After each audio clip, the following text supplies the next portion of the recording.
You're listening to Death of the Reader. Flex and Herds here for your Murder Mystery World Tour, and it's back to books, Herds, as we get to covering Michael Arawa Bennett's Return to Blood, the second novel in the Hannah Westerman series of thrillers following Better the Blood, which is one of my top novels of 2022. And Herds, we're doing chapters 1 to 11 today. What are we in for? I'm looking forward to the sequel, The Best Blood. I assume that's where we're going with this.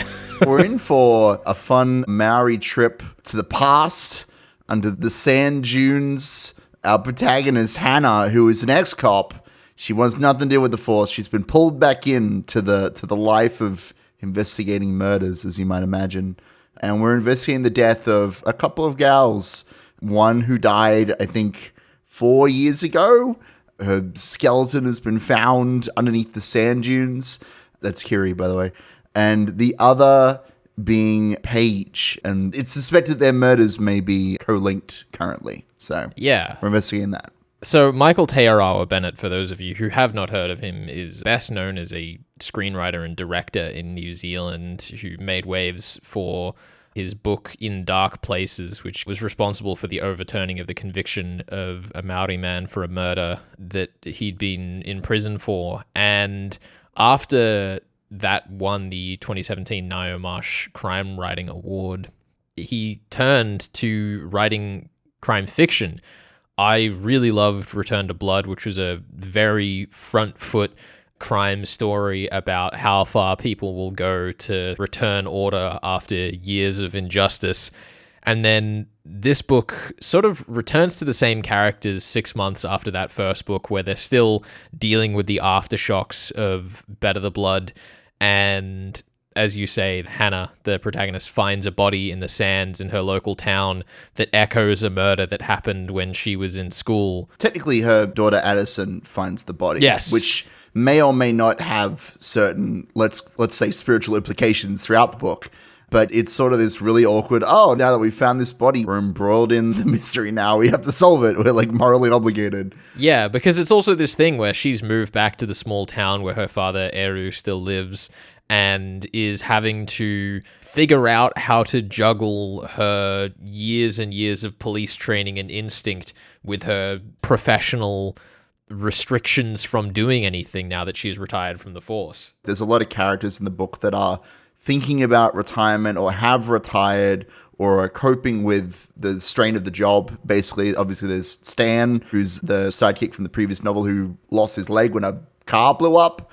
And there's Seb Kang, who's this private eye who has a sweet spot for giving Hannah work, basically. But he retired after an especially traumatic case involving a murder-suicide of a mother and her daughter, which is messed up. But there's lots of characters in this book that are kind of, as the title might imply, returning to that trauma and having to kind of figure out how they can live with something that they tried so hard to kind of leave behind. Yeah, I think that's one of the most interesting things about this book is that it is very much to do with coping mechanisms. I mean, the first chapter we have is from the perspective of Kiri Thomas, who's sort of our main victim for the closest to present day crime we're trying to untangle here.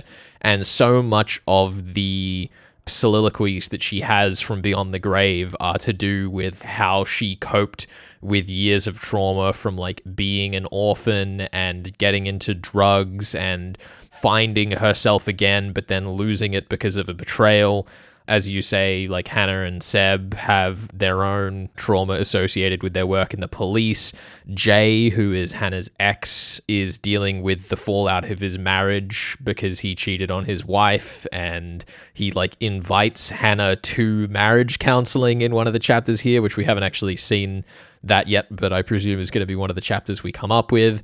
Addison witnessed the horrific, gruesome end of the last novel in the series, and now, as she's getting away from it all, stumbles upon a skeleton while on a weekend away with her family. It's just everyone has something to deal with, and nobody has quite the right tools. And it's noteworthy, of course, that the character who might have the worst life of them all is Kiri. The novel talks about how she was abandoned by her family and brought up by social workers and the government man. And then she fell in with drugs, sex work, and just anything she could do to kind of make ends meet and survive. Because, she's bones in the sand. There is no way for her to cope with that situation. That is a reality of Kiri. It's a reality of Paige, our other murder victim. There are people that have been left alive and have to deal with that character's death. But those characters themselves never got a chance to kind of put things right while they were alive. So one of the really interesting characters in this novel is Lorraine, who has taken over from Hannah's job as like the lead detective in Auckland.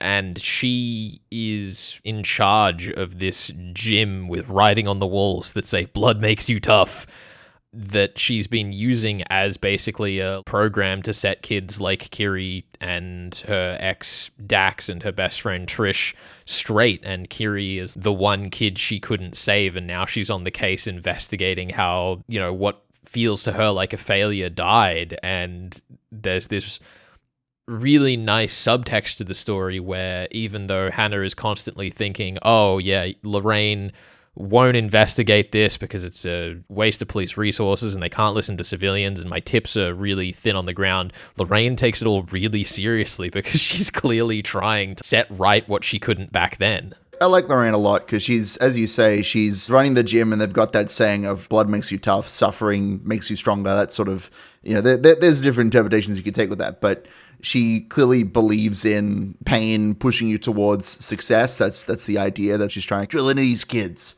But she's also the person who says the line that is the title of the last chapter, "We'll look into it," which is basically what you say to someone when you, as a cop, right, you want to help them, but you're not sure that you'll be able to.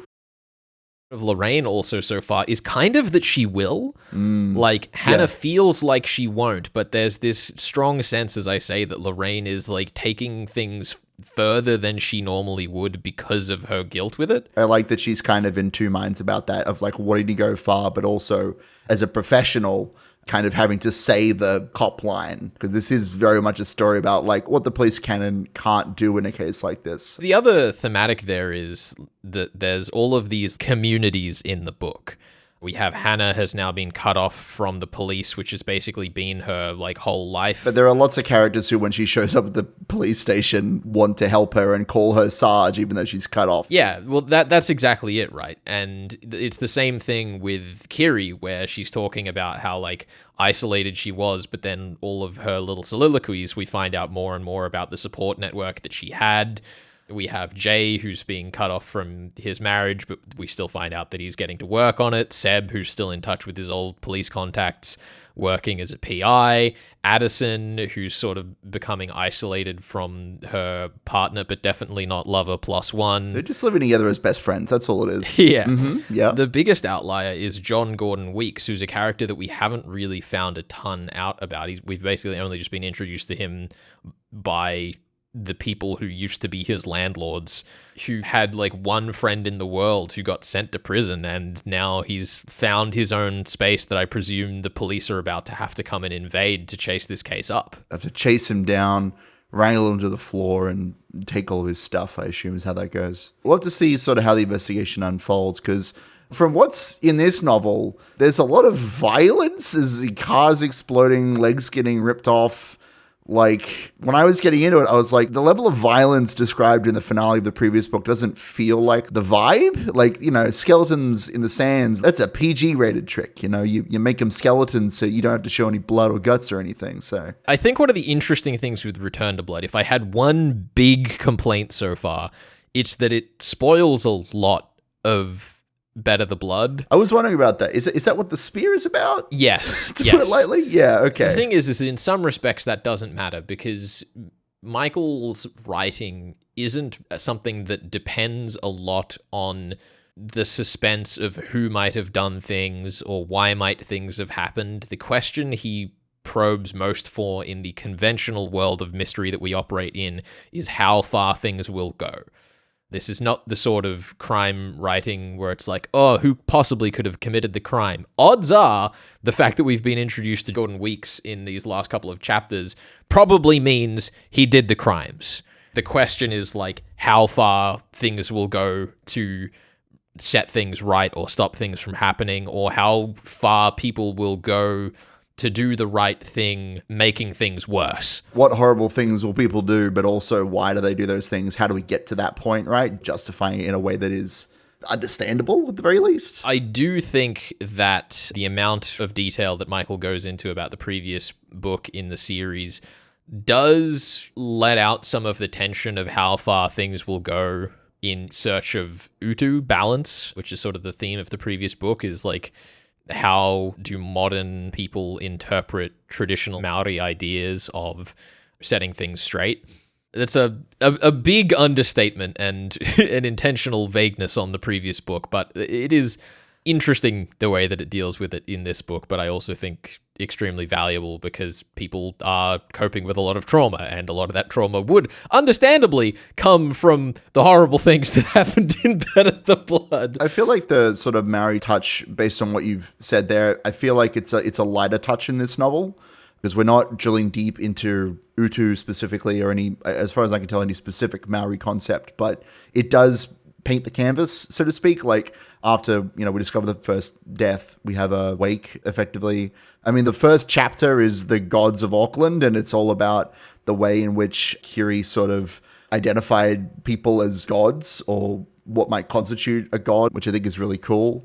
But it is definitely not the central thesis, I suppose, of the book. Yeah, there's almost a question of, like, how much forgiveness should we give someone, which is why I think that it's valid the way that Michael tackles the previous book in this one, because there is a sense where it is very difficult to forgive what happened to Stan in the previous book and what happened to all of the victims there within. And even Hannah's personal life, she committed adultery with her ex, and now there's marriage counseling happening.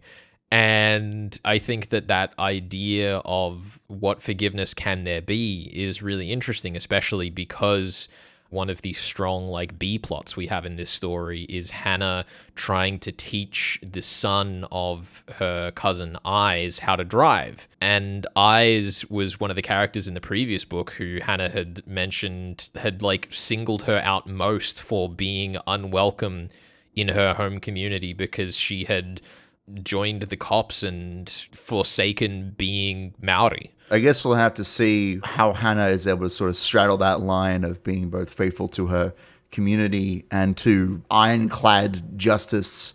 I think I'm ready to move on to seeing how you're going to solve this one, if it is so obvious who's done all the killings to you. Yeah, this is Death of the Reader. We are talking of Michael Te Arawa Bennett's Return to Blood, chapters 1 to 11. We'll be back with more of that in just a second. Stick around.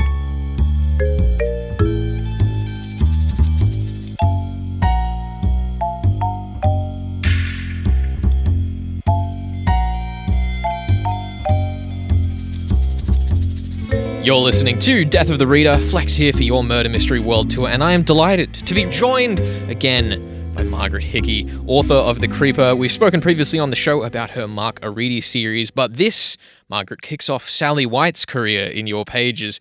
How does it feel to leave Mark and venture off into the wild unknown? Well, Flex, I've got to tell you, it was a bit of a wrench. I love Mark Aridi. I know him so well. I could probably write 20 Mark Aridi novels, but I wanted to challenge myself, and so Sally was born. It's been a long while since I've been a 25-year-old woman on the dance floor, but I hope I've managed to carry it off. I think one of the really interesting things comparing Sally to Mark as a protagonist is that Mark is a character who I felt very much as you were writing him was trying to keep up in a world that was threatening to leave him behind, whereas Sally is walking into a world that could be hers, but she could take a wrong step at any turn. What entices you about that character dynamic? Well, you know what? It's exactly what you have just said, Flex. Mark sort of feels like he's losing a grasp on things, and the world that he thought was his is not quite sure because of changing dynamics in society. But yeah, it does interest me how young people coming into this world with so much change to navigate, how they do that. So she's ready to burst onto the scenes, whereas Mark Aridi feels like his world has been a bit deflated, and that was really interesting to try and work through that dynamic. That sort of connects to this idea that you've worked in through a lot of your books, which is this fear of the unknown. We spoke previously about the owls in Stonetown and how they haunted the night in the same way that the things that Bill Durand was or was not doing, we never really quite know, just unsettle the whole town. Flex, I don't know whether you know, but in small country towns, the high country in particular, quite a few people have gone missing in the high country. And when this court case came out about the 2 elderly people that had been murdered, I just thought, oh my gosh. And instantly, about an hour where I'm from, there's a man called Button Man. And people kind of suspect this man of doing things when he's just an old bloke who lives out in the bush. So this sort of mythology of these people and these stories in country towns, they really grow and grow and grow when in actual fact that's all they are. I guess also talking about you as a hiker writing this story, the walk from Edenville up to the Razor is the top of the hike. How real is that hike in your mind? Did you craft the whole thing out? It's so real. So I already know that I'm going to get letters and emails saying that wasn't this walk or this walk, but it's deliberate. So all the names in the book, so the Razor, the Saddle, Forlorn Hope, the Viking, they are all real names in the high country. Edenville is not, obviously, but I've kind of mishmashed them around. So it's no one particular place, but one of these walks that you do that really is in the book, my main one, and I do it probably 2 or 3 times a year. As you walk down the mountain into the town, very steep, hidden in the trees is a sign that says trespassers will be shot or tortured. Now, the first time I saw that, I was walking by myself. I nearly had a heart attack. Now I'm kind of used to it and I just skirt around. But you see these things. The other day I was up hiking and I looked up in the trees and there was a camera, a really small camera. Now it's there for feral animals, but it's disconcerting. There's a lot of things that can go wrong when you Yeah, no, I've had friends threatened with crossbows on hikes before. Have you really? Yeah. Wow.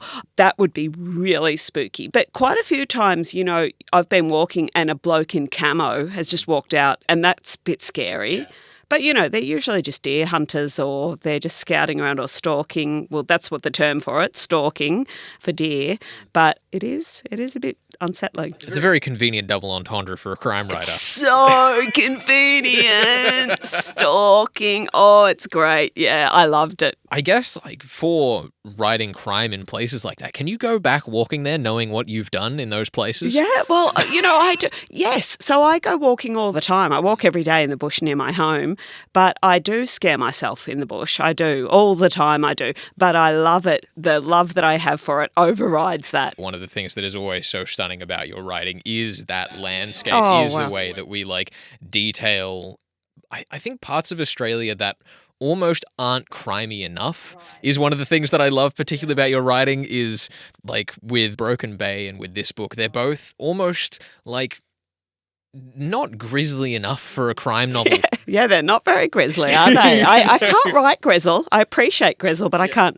I'm reading Gabe Bergmose's book at the moment, The Hunt, and now that's grisly. I just love that we get to put these beautiful landscapes and it then becomes about the contrast and becomes about what people have known versus what the story is now putting into them, almost coming back to that idea of the fear of the unknown, what things might have happened in these landscapes that have just escaped notice. Oh, that's so wonderful. And yeah, and I always think, with this new one, The Creeper, sometimes when I'm on top of a mountain, I think it's metaphorically so interesting that darkness comes to the towns earlier.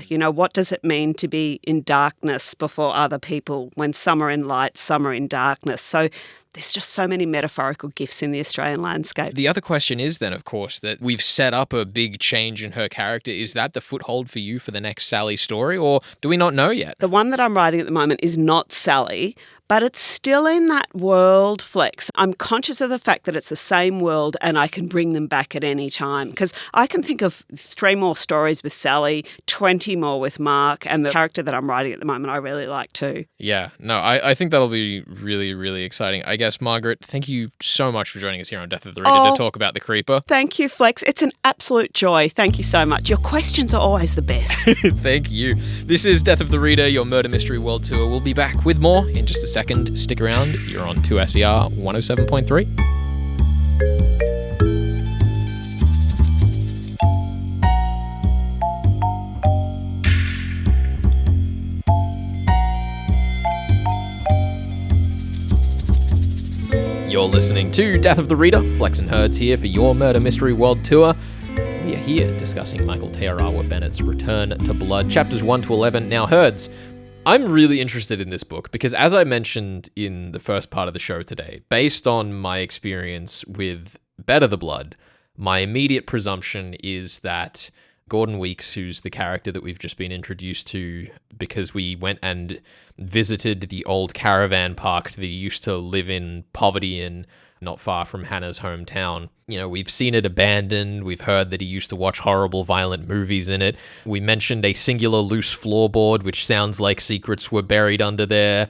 I wouldn't be surprised if it turns out that he just did it, and we get to find out more about the reasons why he did it and how far things have gone, and why it sounds like Tama Hall, who's the man who went to prison for murdering Paige 20 years ago, covered for him. It's interesting because obviously going into this, I was definitely expecting more of like a proper murder mystery just based on, you know, the show that we're on. But when you have a chapter called He Didn't Do It, there is a question of, are we in the sort of book where the name of the chapter giving us an explicit piece of information is trustworthy? And based on the story so far, I was definitely 100% ready to just believe that, because the novel doesn't really give you any sort of meta remarks or any sort of misleading clues that exist. There's not that many clues to begin with, honestly. We're mostly following a crime procedural. We're kind of following the elimination of the suspects. I wouldn't even necessarily call it a procedural, because like we're not even with the cops. The procedure is not happening with us. This is true. We're sort of ahead of the procedure, even. We're following Hannah as she kind of eliminates suspects. And by suspects, I mean Tama Hall. If we are just going with Weeks did it, what do we do for the rest of the book? We're a third of the way in and we have our killer, you reckon? Let me break this down mechanically for you. Go for it. Go nuts. So in terms of new characters that we have in this story, Seb is a new character, Lorraine is a new character, Dex and Trish are new characters, Eru is sort of a new character, and then Tama and Gordon are kind of our only remaining outliers. Seb hasn't geographically been established to be in the right area to do the crime. Eru is sort of written out because he's the spiritual guide of the novel. Dax and Trish have sort of explicitly been told to us by the victim in her soliloquies to not be responsible. I did leave out Rendell. Rendell is an important one. He's the local thug in Anna's hometown.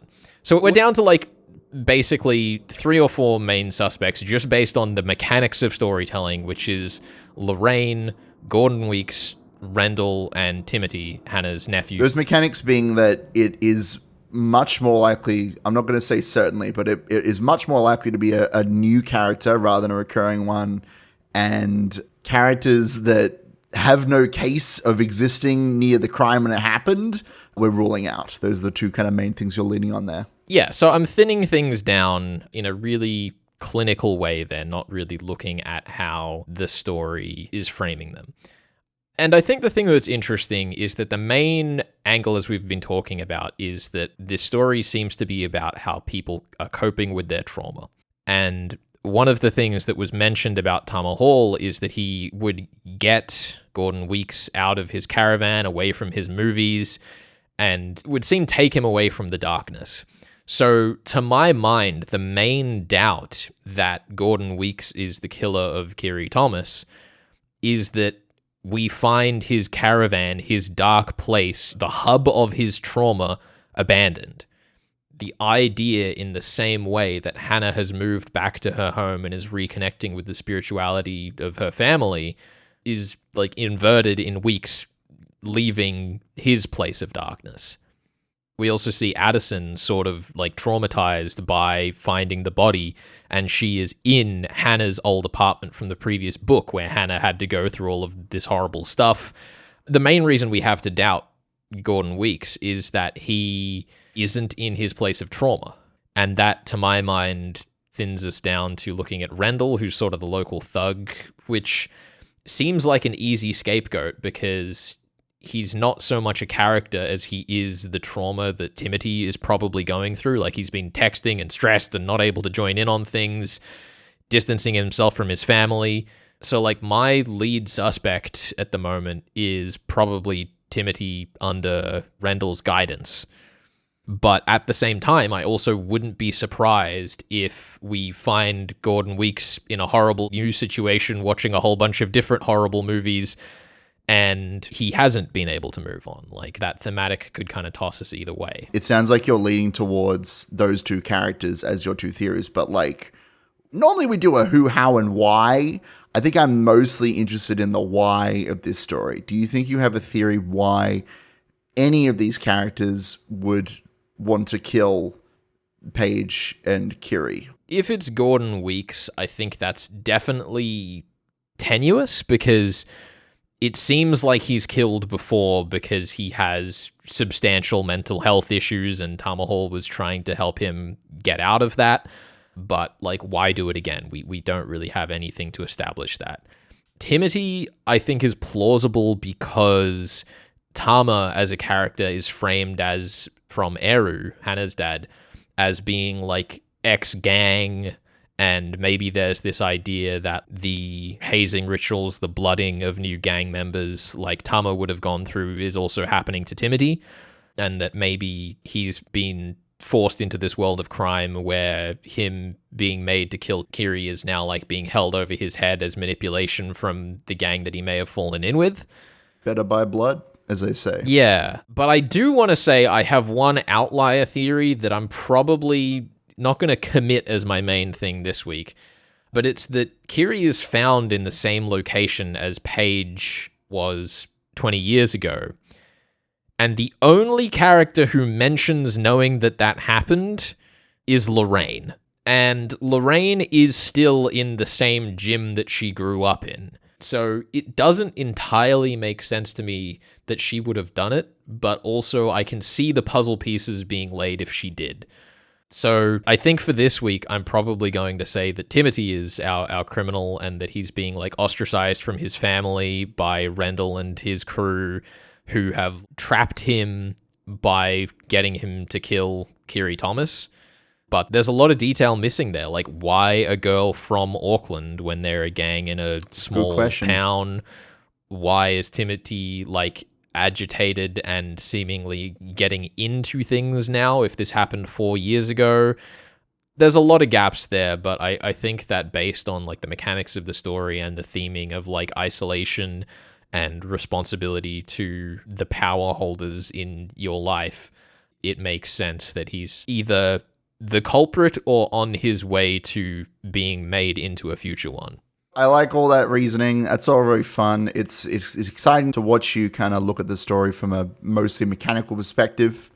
Though I am disappointed that you didn't go with Eru as the killer, because the man has a gun. Yeah, which means he obviously is going to stop the killer again at the end of the story. Come on, Herds. Have you ever read a book Have you ever with read a Dad book? Cop? Full stop.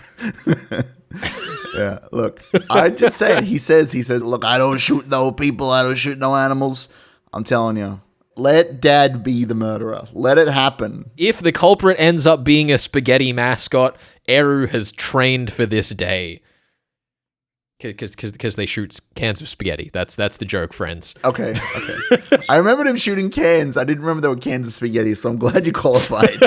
You really brought me in on the joke. Yeah, no, it's really interesting because, like, in the same way that the previous book gave so much of itself away, I really admire the confidence of Michael's writing, where the next 2 books I've been reading alongside this for interviews, I've constantly been like, oh, come on, throw me a bone, man.